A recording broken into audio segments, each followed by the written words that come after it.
Hi, folks. Steve Urban here, founder and CEO at Riderflex. We hope you enjoy today's podcast.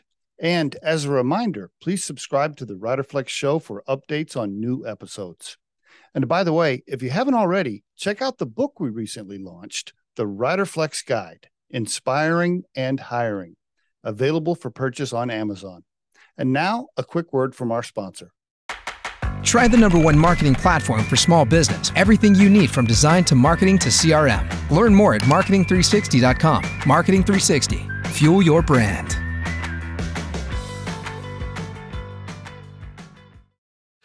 Will Nitze on the Riderflex podcast. Hello, Will. How are you, sir? I'm doing well. How are you? Good. So you're staying in near Boston. Are you going to stay in Mass for Thanksgiving, I guess? And we're recording this, by the way, for the listeners on the 23rd of November. You're going to hang out fairly close? Hanging out very close, about 40 minutes south of Boston.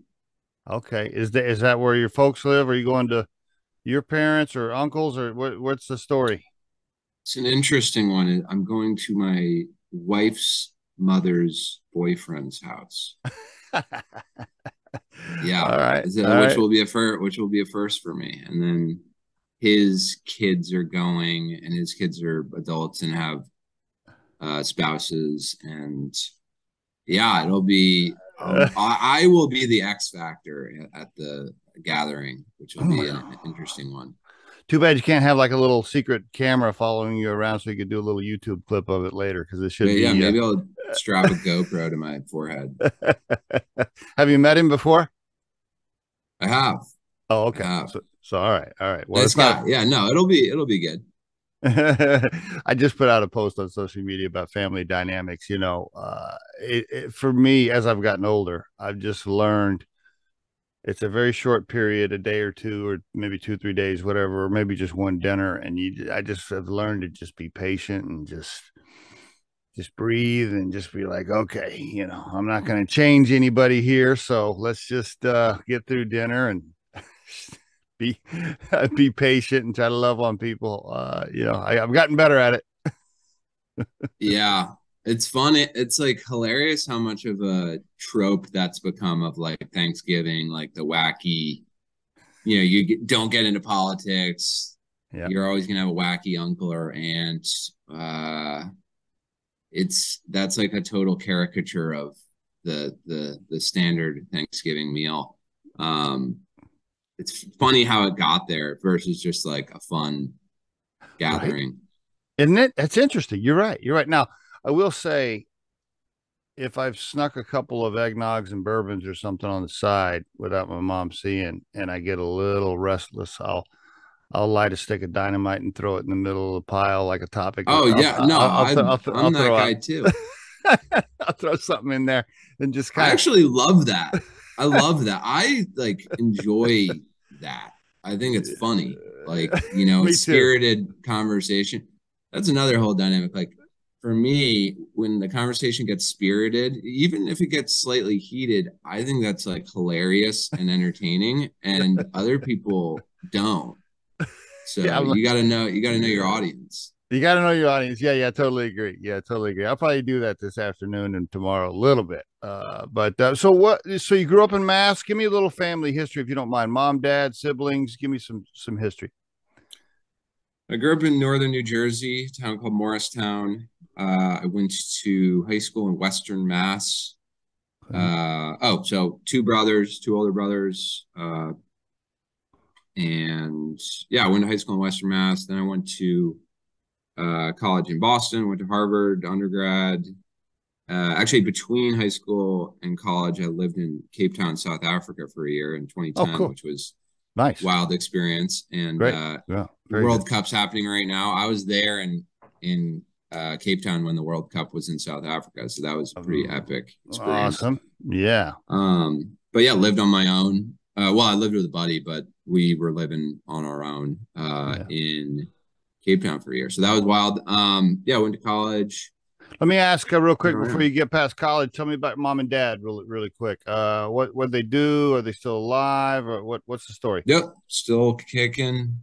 They live in West Seattle, Washington.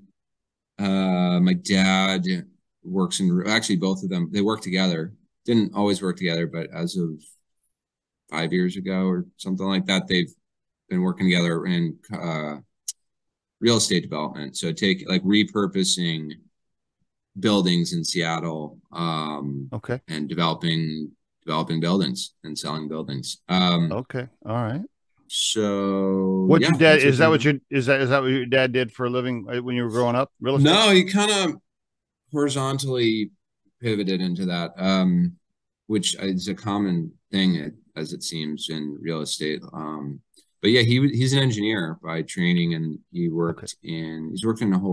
he worked at Honeywell, and then a number of other. He's kind of bounced around. He worked for like a defense contractor, and then he Okay. went into biotech. He was working at a company called Martech that um, made vegan omega-3s. So it'd harvest vats of algae and then squeeze the oil out of the algae, and that is super rich in omega-3s. Oh, Basically, like cool. the Oh, vegan alternative to fish oil.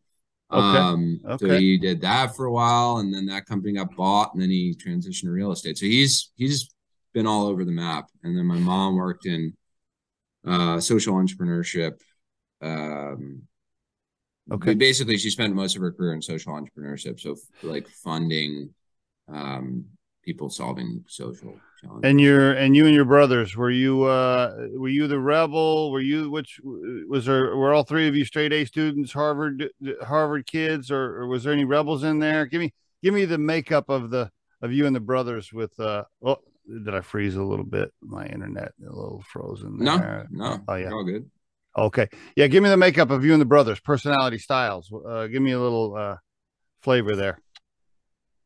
Very different personalities. My oldest brother Max is he has like an acerbic, dry wit to him. Very Both my older brothers are very smart. He's just a really like witty, slightly cynical dude. Very funny. Everyone loves being around him. Loves hunting, fishing, um, and lives in Montana. Lives in Bozeman, Montana. So he's always Oh, been way into like okay. outdoorsy stuff. All right. And then my middle brother is like the wild card, Jamie. He lives in New Orleans. He's always cooking up crazy business ideas. So actually, both of them went to Harvard. My oldest brother transferred to Montana State because he just wanted to live in Montana, and Wow. Harvard wasn't his thing. And then Jamie also went to Harvard. And then yeah, he's an Wow. entrepreneur himself, and Three but boys in Harvard, he's a wild man. three boys to Harvard. I mean, kudos to your parents. I mean, that's a major accomplishment to send all three boys to Harvard. Wow. Hats off to mom and dad. Were they Harvard grads themselves? Were they alumni? Yeah, the funny thing is they both went to Harvard too. Wow. Your Yeah, mom and dad went to Harvard and all three boys to Harvard. yeah, Holy cow. Wow. All right. Yeah. Hats off to the family. Congrats. Did, that's a big deal. It's a big deal. yeah. Um, okay. So, and now you're married now, kids, anything? You said I'm you, married recently. I was married coming up on a year ago. I was married New Year's Eve last year. okay. No No kids yet? kids. No kids. All right. How'd you meet your wife? Met her at a frat party in college. All right. Were you a senior? Were you a junior? I want some I details. was a junior. It's called the Pink Party. Everyone dresses up in pink clothing. Okay. And And all right. Well, you say was she like in a pink bunny outfit or something across the room or what? I honestly don't remember, but yeah, met there, and then didn't talk. That was junior year, and then we didn't talk to each other, kind of like ghosted each other. I would argue she ghosted me for the whole summer, and then I ran into her again at a bar in Alston, Uh, Massachusetts, okay.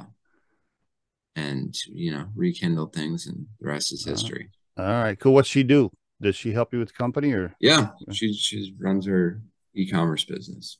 Oh, okay. All right. Very good. So you guys are in the business together. Okay. Very cool. So Yeah. going to when you were in Harvard, did you know like I want to be an entrepreneur? I want to start my own company. I mean, was that always in the back of your mind, or because look at you major in government and psychology. So I didn't know if you were what was your plan? Yeah, I didn't have one. I didn't like most of the things I studied in college. Gov is a good discipline because it allows you to study a ton of different stuff, and that's how I found psychology and neuroscience.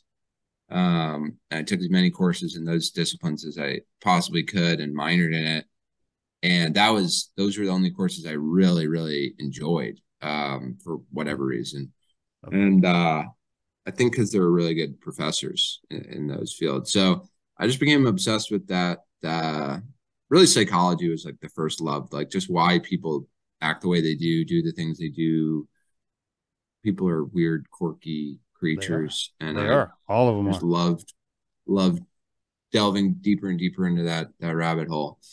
But I didn't know what I was going to do with that professionally. I also was really into business and startups and entrepreneurship. Just like was I found it cool. Like startups weren't always cool. They became really cool when I was in high school and college. Okay. And with Facebook and You're right. Instagram and Yeah. Yeah. but mostly in the tech side, like it was I don't know, there was just so much venture money flowing into the ecosystem and so much excitement around startups, and startups became a viable career path. And so I was just super fascinated with that, and I think I always did want to do my own thing at some point and be entrepreneurial in some way, but I just didn't know how. And Okay. so yeah, I didn't know how to square those two things. I was really into psychology and neuroscience. I was really into entrepreneurship, but But then your first job was sales and marketing. yeah, so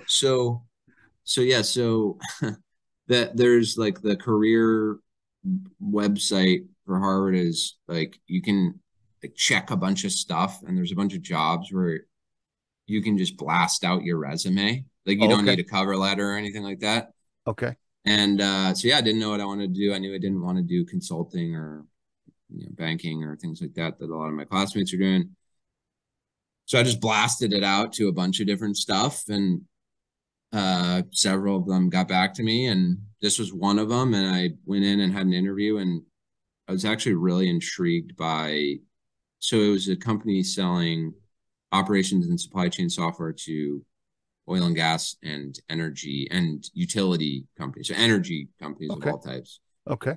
And at the time, oil was like over $100 a barrel. Mm. This was like 2014. U.S. had just achieved energy independence. Like that, there's this whole excitement around energy, and then SaaS, software as a service, had exploded with Mm. Mm. Salesforce and a couple Right. other That's right. Yeah. sort of poster boys of the SaaS Mm-hmm. explosion. And so this company kind of sat at the intersection of those two Okay. massive macro trends. And yeah, I was like, I don't know what else I want to do. Like this seems kind of cool. Let's I'll do try it. this. Yeah, let's Yeah. do it. All right. Power Advocate, was that the company? Yeah, Power Advocate, and then it got bought by a much bigger company called Verisk. Okay. So you're there, you did well. Looks like you even got promoted at some point. And then what? In 20 somewhere around fall of 2017, when did you start coming up with the idea for IQBAR? Talk to me about the transition in your mind and how that kind of came about, if you don't mind. Sure. I mean, so I yeah, I did get promoted, and I was I think pretty good at my job. But not passionate, or I didn't want to do this line of work for the next 30, 40 years. And I Yeah. knew that a year in, maybe probably even 6 months in. So, I started tinkering around with some ideas. At that time, I also got really into nutrition because I personally felt not great physically, and I pretty quickly learned that was due to my not great diet. But I had a standard American diet like everyone else. I grew up eating Fruity Pebbles and Rice Krispie Hey, treats and stuff like that. I was a Fruity Pebbles kid too. Oh yeah, no, I would get like the metal mixing bowl and like fill up like 3/4 of a box, and like that was my Sunday. I would just watch cartoons. But Yeah. Oh, that's good. also the paleo is becoming a huge, like the whole foods movement more broadly was getting much bigger. People are becoming more health conscious. Whole 30 was kind of blowing up as a diet. And so I just started paying attention to nutrition more and more. And I got really interested in nutrition as it relates to the brain. So the intersection of nutrition and cognition, so to All right. speak. And just got really fascinated by that. And there's a book I read called Grain Brain, which really really caused light bulbs to start going off in my head. The basic idea was just that, like, what you eat impacts how you think today, and also impacts what happens to your brain over 30, 40, 50, 60 years. Mm. And I thought that was so crazy that more people weren't thinking about this. Mm.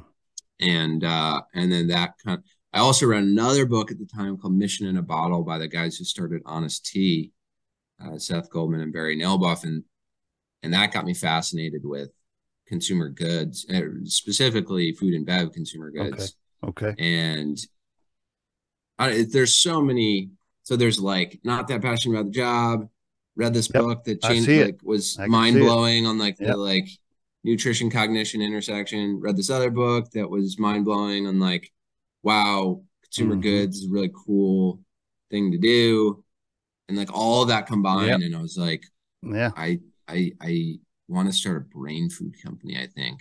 So and brain food, research. Okay, so brain food company. It was brain food company. I can see how all of that came together. I see it. Yep, for all the way from your degree and all of it. Yep, I see all of that. Great. Okay, so brain food company was. Then you're like, okay, I want to start a brain food company. Okay, but then you said bars, and then somehow you went to bars, and I'm like, and when I first saw IQBAR, I thought, damn, that is a competitive space. Like, he picked a super hard space to get it, or at least that's my I guess commoner ignorant view of it, is that it's a competitive space. I'm assuming it is. Super competitive. My like perspective on that is, like, I run towards competitive spaces because that's where all the money is. Like, that's where all the demand is. They're not competitive by mistake. They're competitive because there's a ton of consumer demand there.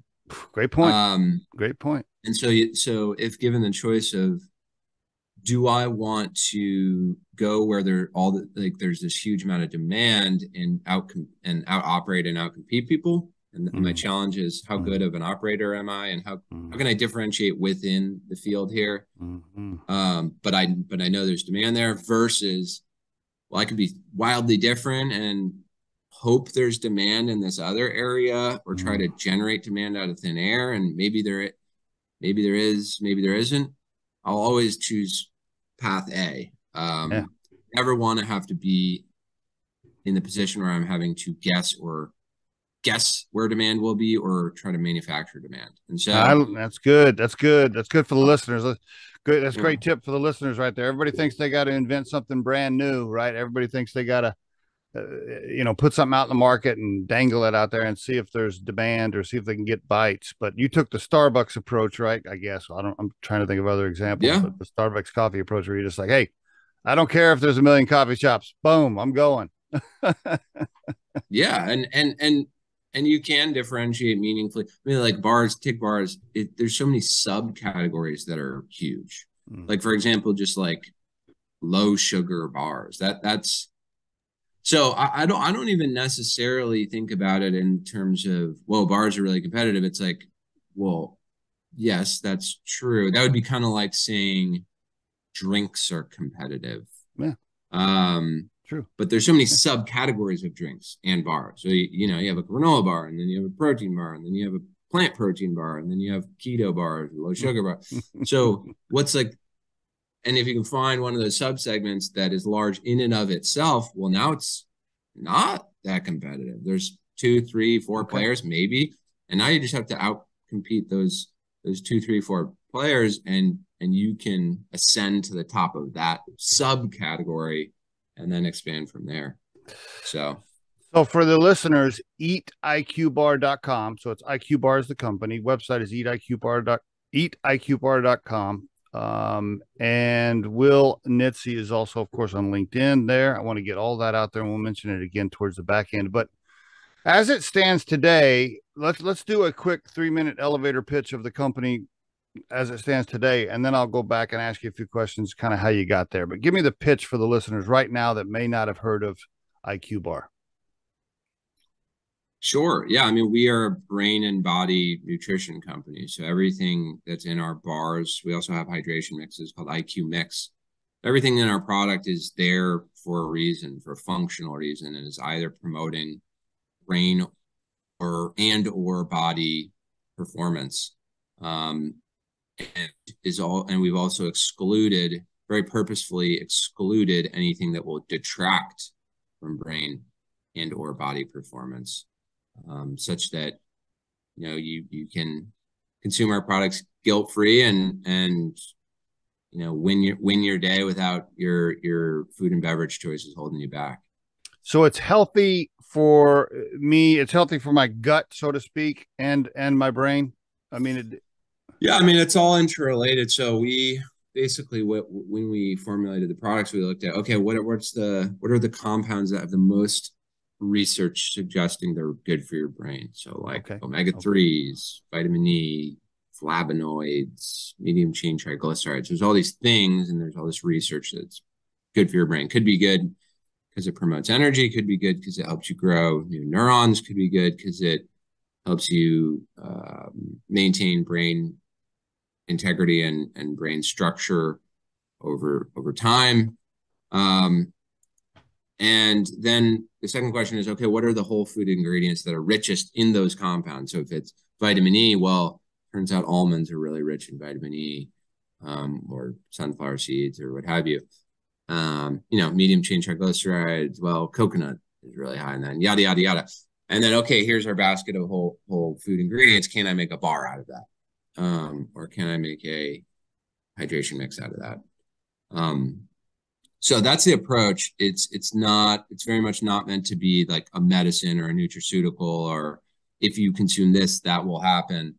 The goal is be brain and body healthy. So we actually started as a brain food company and then became a brain and body food company. The body piece being we're a protein bar now. And the hydration piece is obviously, relevant to using your body, exercising.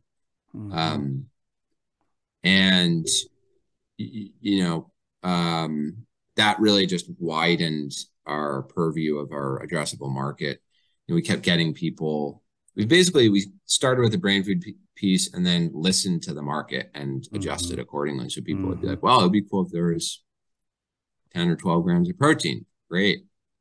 Can we add that and have it be totally additive and not detract from the brain nutrition piece? If yes, let's do it. Okay, it is yes. Boom.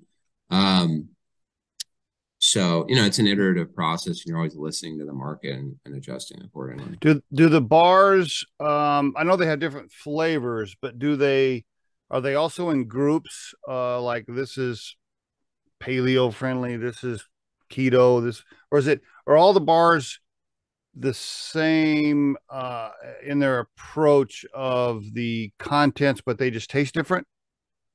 Yeah, that's right. The latter. Okay. Okay. Yeah.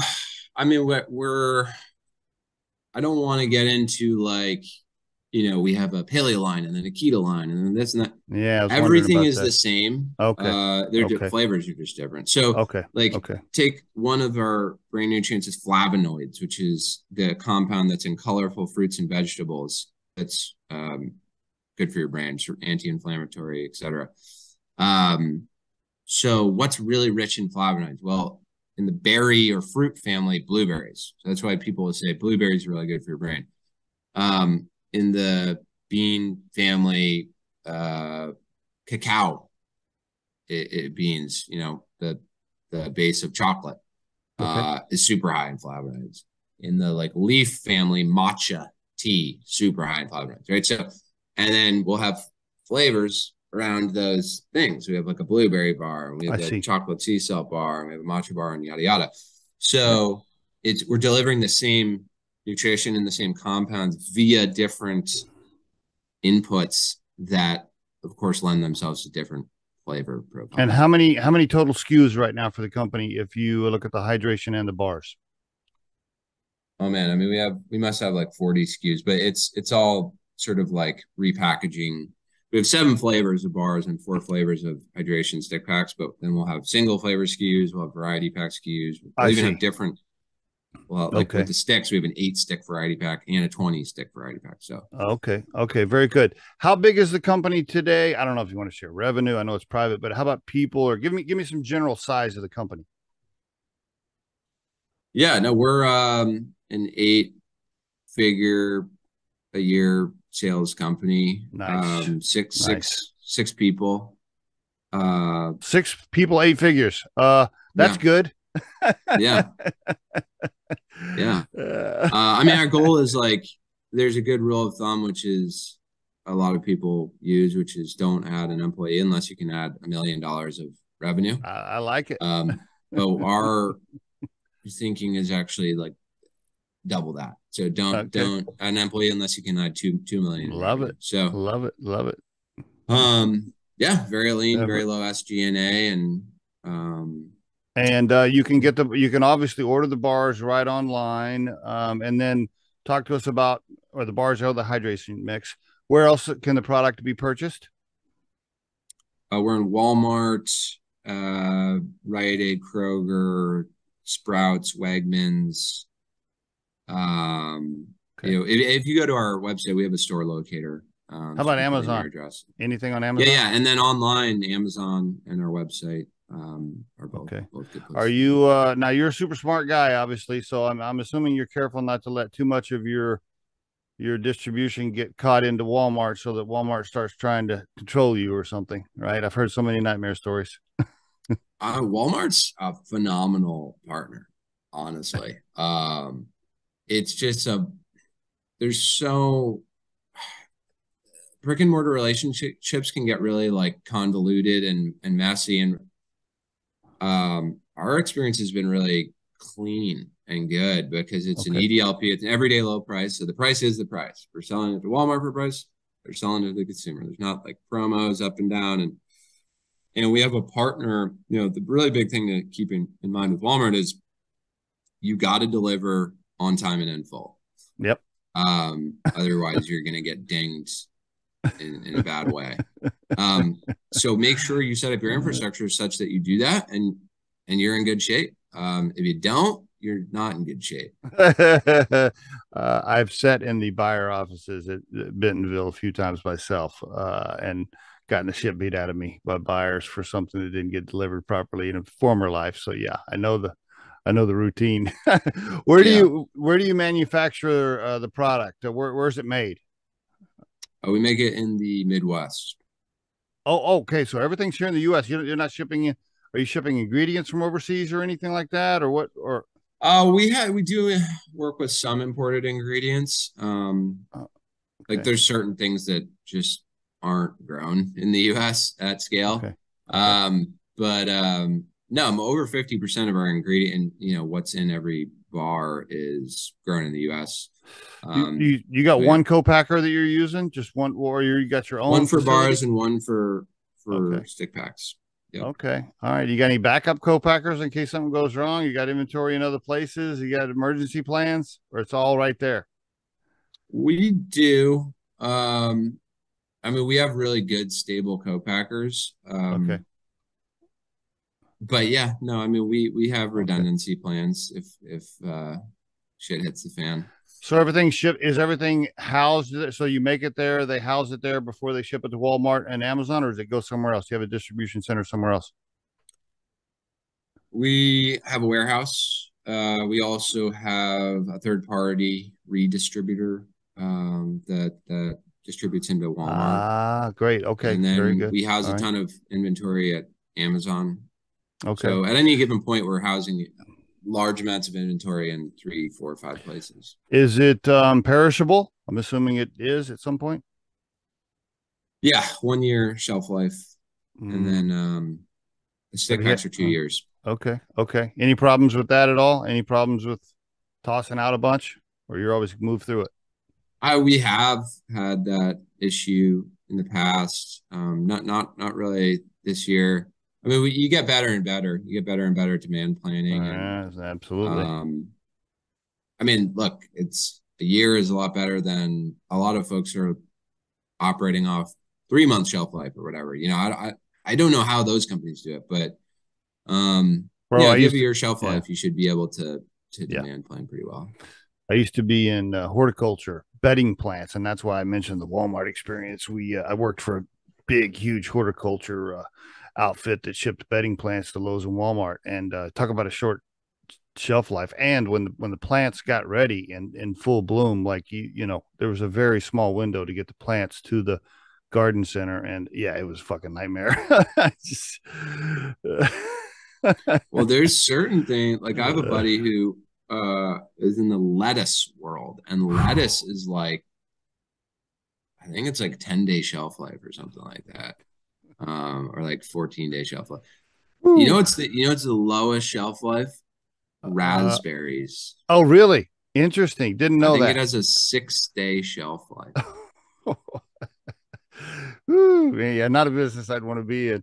No. How did you start from a cash flow perspective? I don't know how much you want to share, but a lot of our listeners are aspiring entrepreneurs, people thinking about starting their own thing, or they're early into it. And so I always get the questions around, well, when they quit their job, how did they get the money? Did they raise cash? Did they bootstrap? Did they get, can you give us a little history there on how you put it together financially?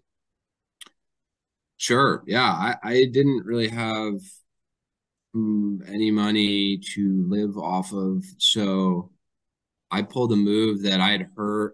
It's funny. I had two bosses. One of my bosses told me about this move he had pulled at a prior job, and then I pulled the same move. Basically, I went into my other boss's office, like the most senior boss, and one day and I said, and he kind of knew I wanted to do my own thing. I said, look, we both know I want to do my own thing.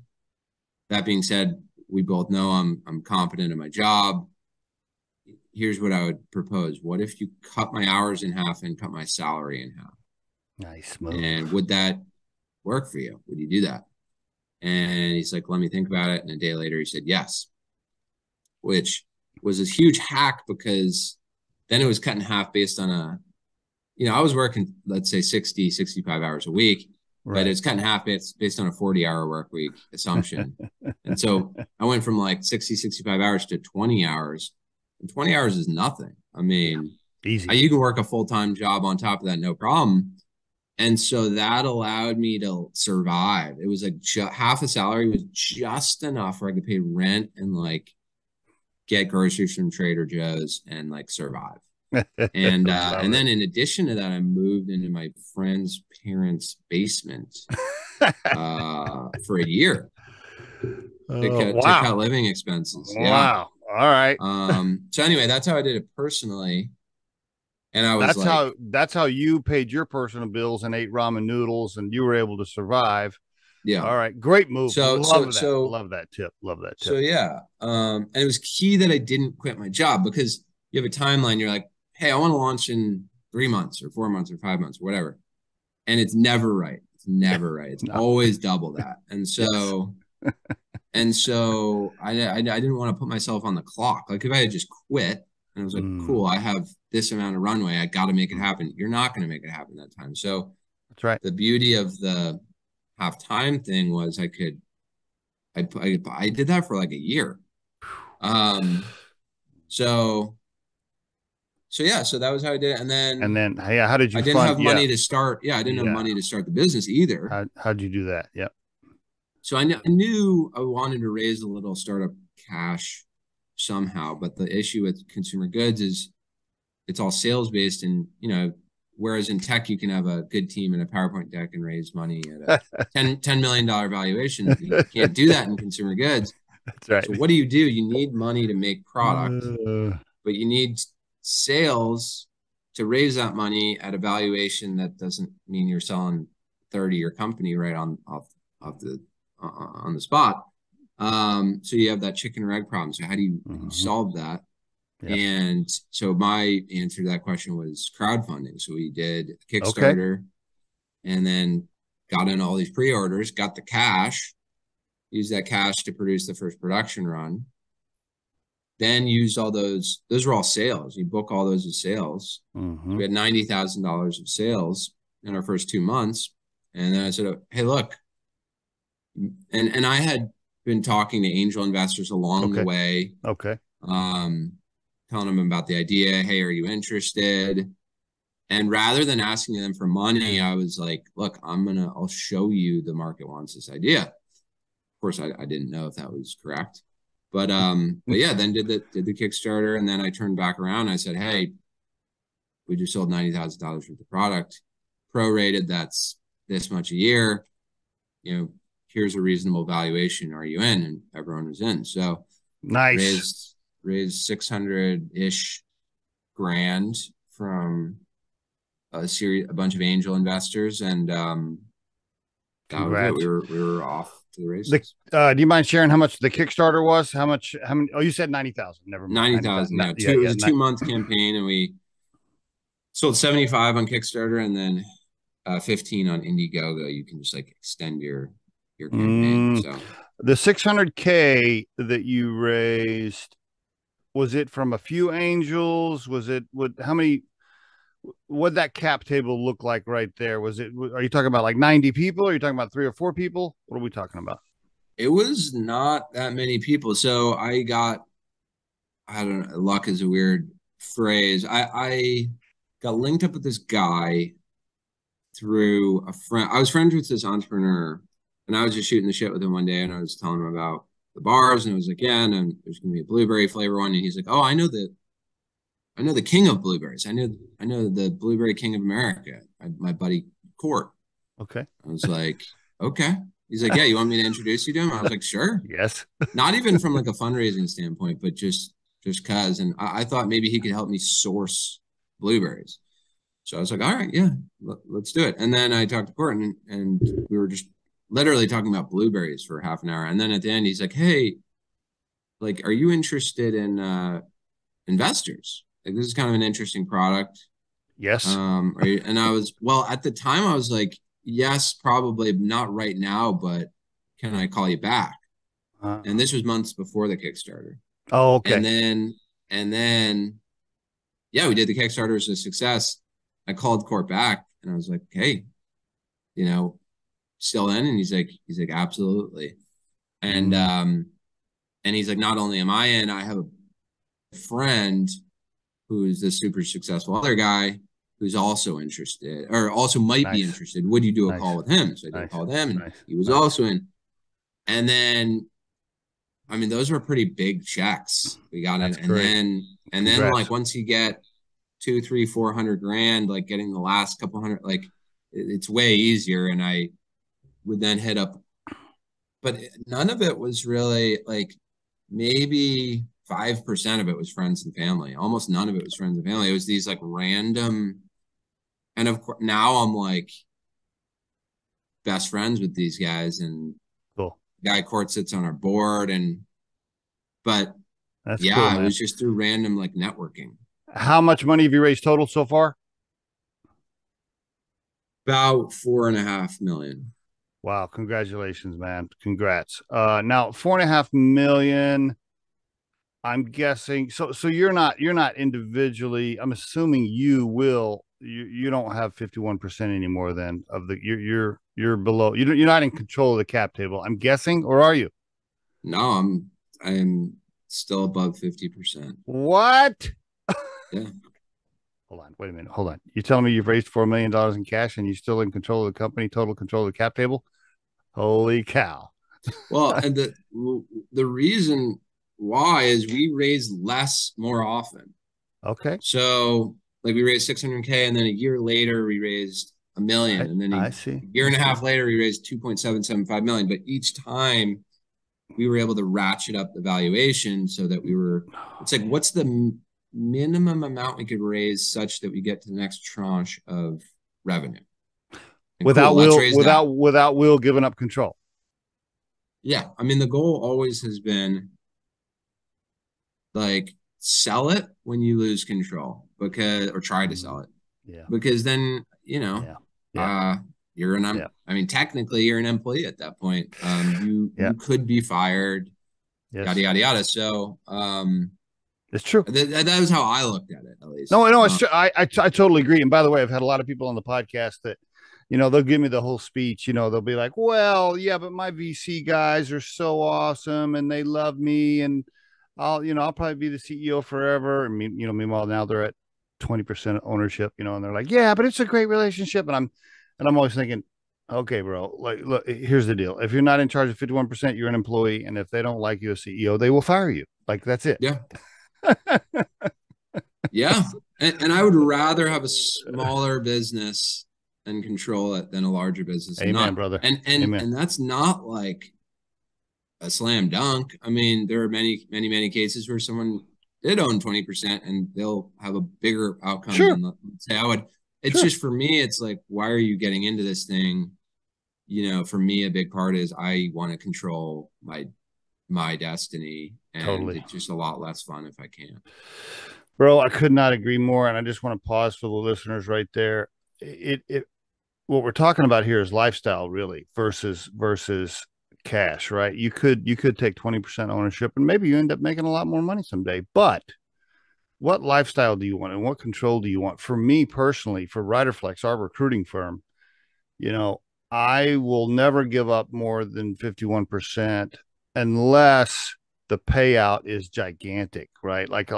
No, like I want to be able to be in control of deciding what my schedule is for the day. If I ever have to call another boss and ask him if I can go to the mountains and go camping on Friday and ask permission, like, no, I'm never living like that again. I'm going to go whenever I want.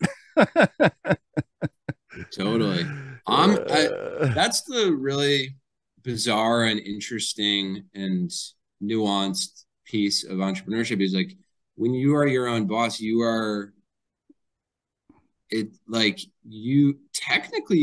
wake up and do nothing. I could just not answer to any email.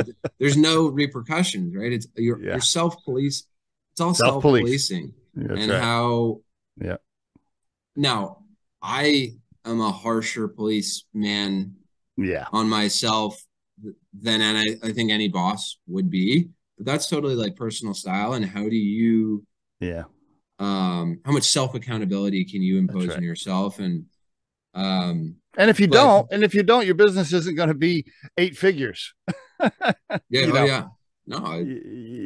it's not going to, you're not going to grow the business. If you don't work hard, you're not going to grow the business, but you want to be able to work hard under your own terms. And just the knowledge, whether or not I work more hours now than I ever have, but just the knowledge that I'm doing it because I want to do it. And I'm my own boss, like just that factor is so awesome. Makes all the difference. It's such an awesome feeling, isn't it?